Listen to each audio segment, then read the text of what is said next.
What is up, bros, bears, most mommies, and everything in between? As always, this is Full Primal Power, your mom's favorite powerlifter, Patrick Maguire, top 50 powerlifter of all time.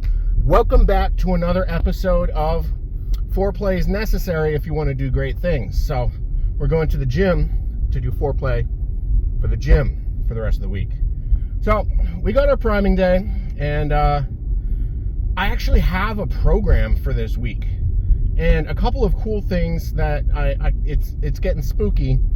I know that, so last week, Justin Zottel, another lifter, coached by my coach, Joe Sullivan, squatted 1,003 reverse band. And I believe my coach is priming me to do something similar on bench. Squats hit my CNS extra hard because I'm still a bit inefficient with it. But my bench is easy breezy cover girl, super strong, and we're at a point where, yeah, we've got to load the CNS up a little bit more on bench because the musculature is there, the density is there, the mass is there, the velocity is there, everything is there except for the central nervous system firing on all cylinders when it comes to benching.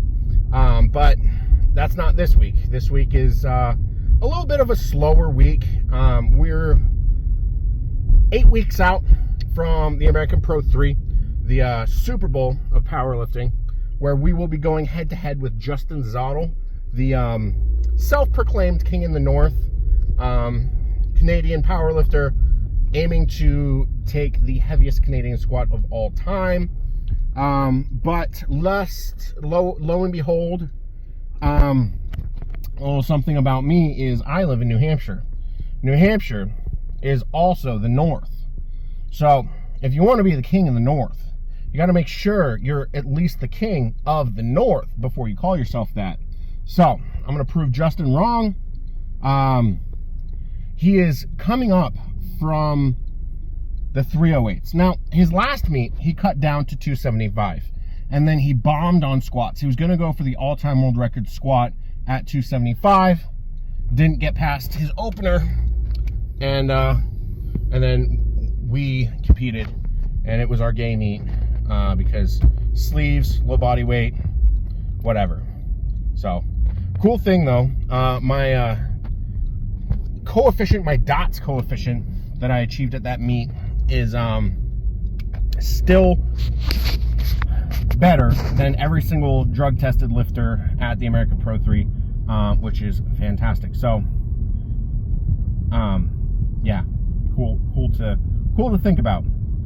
Anyways, so what we got going on today, it's a priming day, and we're 8 weeks out, and we've got to kind of take the foot off the gas when it comes to accessory movements. And this whole day is accessory movements.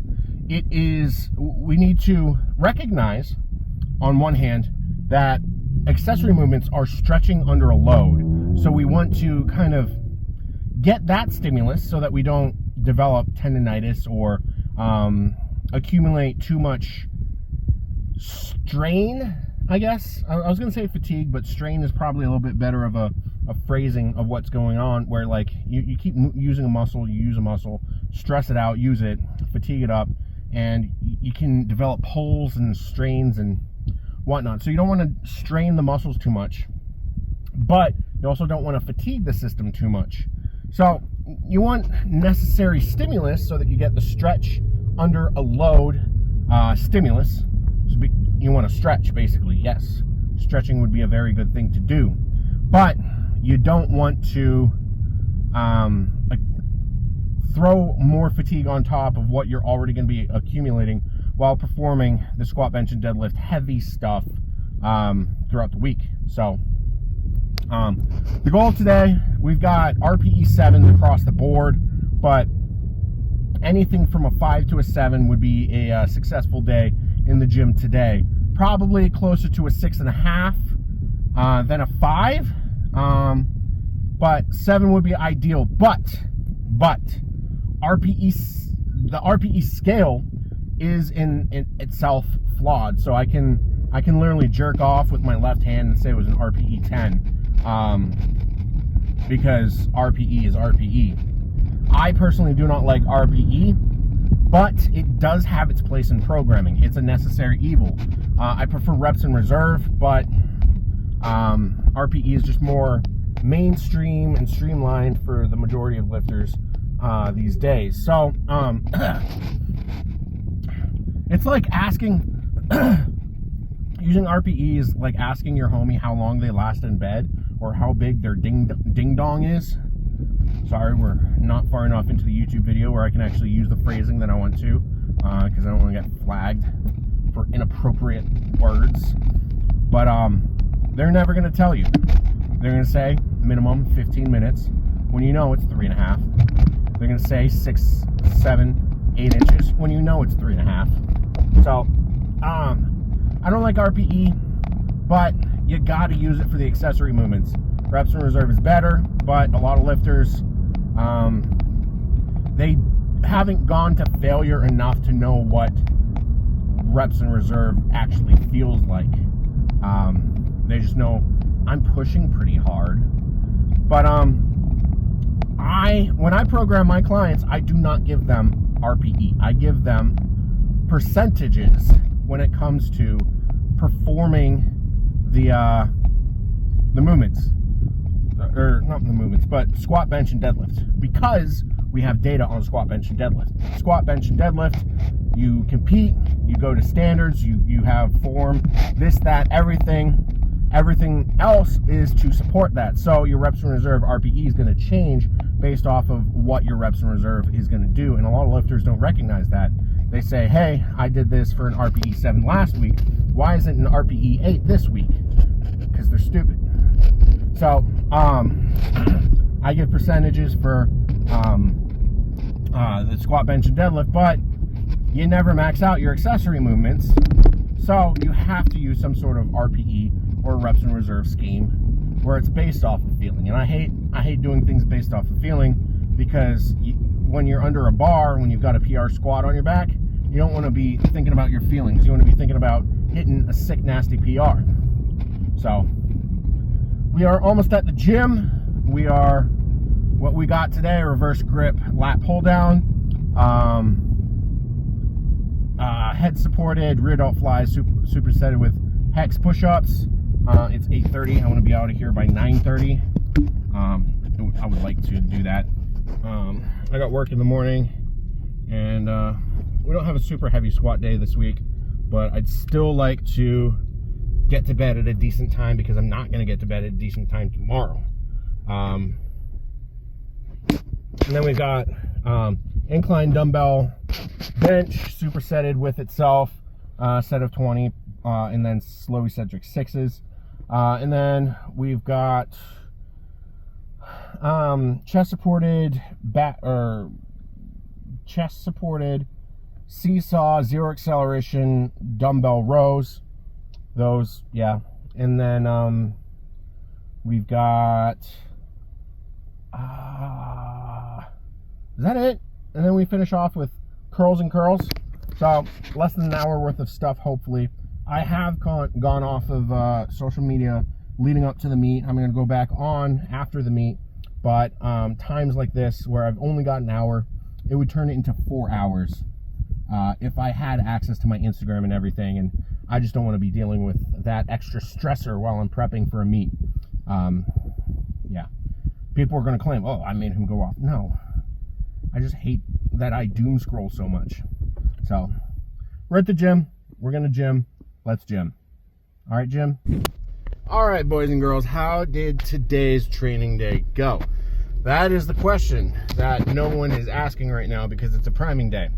So the goal of this day is basically to spring load ourselves, basically cock back the crossbow and make sure that we're all set and ready. Our beef is ready to be gumboed in prep for the heavier stuff that we got going on. But last week, the students that I was working with, because I'm a substitute paraprofessional and teacher right now in the preschool, because that's where the majority of the openings are right now, kids spread germs, and I caught an illness last week, so coach is pulling it back a little bit this week.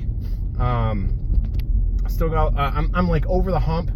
I don't need Benadryl or Dayquil anymore, but let's discuss how today went.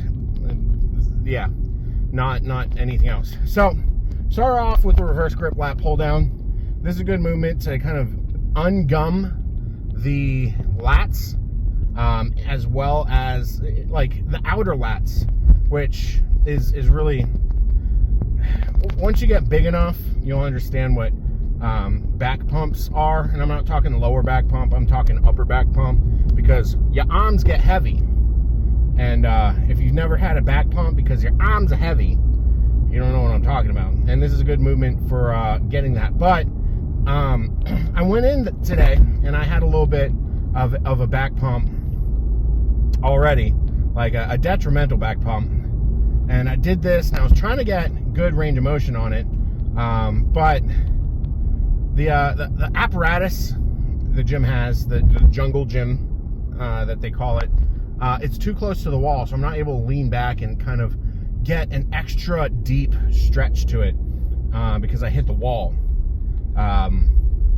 So if I want to do, so when I was done with the 4 sets of 12, with that emphasis on the stretch at the top that we had programmed today, if I want to get a little bit better of a stretch through the outer lat and the inner lat, I should elect to do single arm lat pull downs, because that twisting motion that I'm able to get through, that also gets the obliques a little bit too.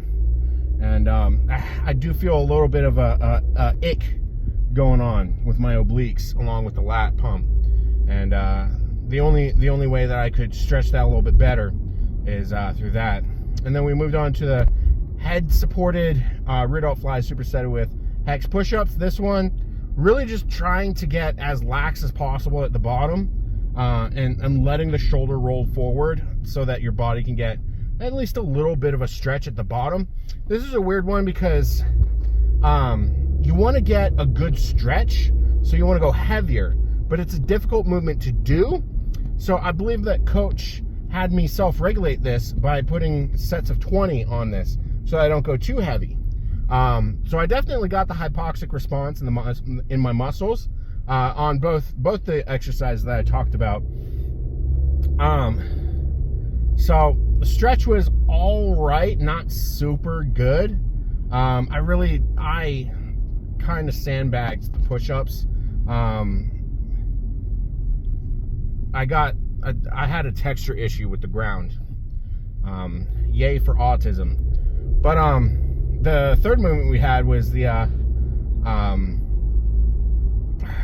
incline dumbbell bench set of 20 plus 6.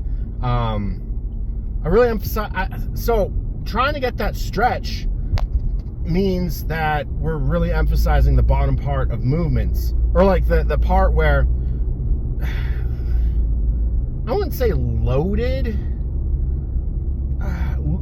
Loading muscles is kind of like an incorrect term metaphysically. What's really going on is at the bottom, depending on where you touch the dumbbells, is where you get the stretch. So I was able to, like, by sandbagging the hex push-ups, I knew that I was going to be getting a chest stretch anyways doing the incline dumbbell bench. So we emphasized the movement there, and I believe a couple reps I actually was able to touch my bicep, which is a range of motion PR. We haven't moved the weight on this movement at all the entire time that we've been doing it. But what we have been able to do is touch lower and lower and lower. And lower in this case means touching the chest and then kind of moving the touch point on the chest further and further out, so that you get more and more of a stretch to the upper pec. And that's a spot where I need a lot of stretchitude, which is a word that I just made up, but I like it, so we're using it. And we really emphasized that with the 6 slow reps, and have full range of motion on the slow reps, not really caring too much during the first 20. Just really, I didn't want to fatigue myself too much, because I'm still recovering from the illness, and you don't want to stress your system out doing an accessory movement when you've got heavier, more important stuff to do later throughout the week. So we finished that, and then we moved on to the chest supported. Oh, this is a mouthful. Not a sentence I've ever heard in my life. Chest supported zero acceleration seesaw dumbbell rows. Say that 5 times fast. This one, I was aiming for an RPE 6 on it, and I ended up with like, I guess it was accurately an RPE 6 because we did get the hypoxic response a little bit, meaning we did get a bit of a pump, but the stretchitude that we got, and we're using that word again, was not good. We didn't get a really good stretch. Because we did reduce the weight on this one. Just, like I said, I don't want to stress my system out while I'm recovering from this plague, and I don't want to tax the system too much, and saving myself for the heavier stuff throughout the week. So we dropped down from 55s to 40s. I couldn't find the 45s in the gym, and I wasn't gonna be digging through the gym looking for that. So 40s. I didn't get a good stretch. We got a pump, not a good stretch. So it's not a win, but not a loss. And then we finished off with the dumbbell curls. Now, I've been doing full supination dumbbell curls with the sets of 20. I'm really run down right now. So I really didn't want to emphasize that. Besides, I've had a kind of like, not bursitis isn't the right word, but it's a correct symptom, I guess. It's like a sticky lockout in my right elbow, and it really kind of was agitated by doing the full supination dumbbell curls. I will be implementing them back in later, maybe even next week, when I'm feeling a little bit more up to par for training, and I'm not feeling as sick, as dog sick as I am. But my brain. We did that, and yeah, 30 seconds rest, pretty decent. And then we finished off with the 3x8 with heavier dumbbells. We did the 40s, which we've been doing this whole time for the dumbbell curls, and about a minute rest rather than 2 minutes rest. So it's like some things we went a little harder, some things we went a little softer. So it's like it mellows out, and everything was at about a RPE 7. And I say that, and you guys are going to believe that the RPE can suck my dick. Anyways, I just got home. I got to eat, shower, take my nighttime supplements, and go to sleep because I got work in the morning. I'm a glorified daycare person. I'm like the support in a daycare. So I gotta wake up so I can watch some Magic School Bus in the morning. You hear, boys? Anyways, I hope you guys enjoy the video. These I'm gonna keep up the videos a little bit shorter as we get into the meat, because I need less mental stress going into the videos. So I'm really only gonna be doing the before and after of these videos, not giving you my whole days like I usually do in the off season. So I hope you guys enjoy the video. A little insight into training as a top level powerlifter, and everything going through my mind as I'm going through the movements, because I am coached online, and I also do provide online coaching. But you should never coach yourself, is basically what I'm saying. My coach has a coach. Every coach I've had has had a coach. What a coach does is different for everyone, but the main thing it does is accountability, because you're going to be biased for yourself and against yourself on certain things. You're not going to program things that you don't want to do, which is exactly why you need a coach. So that's my day. That's my day. I'm gonna go eat. I already said that. Patty out.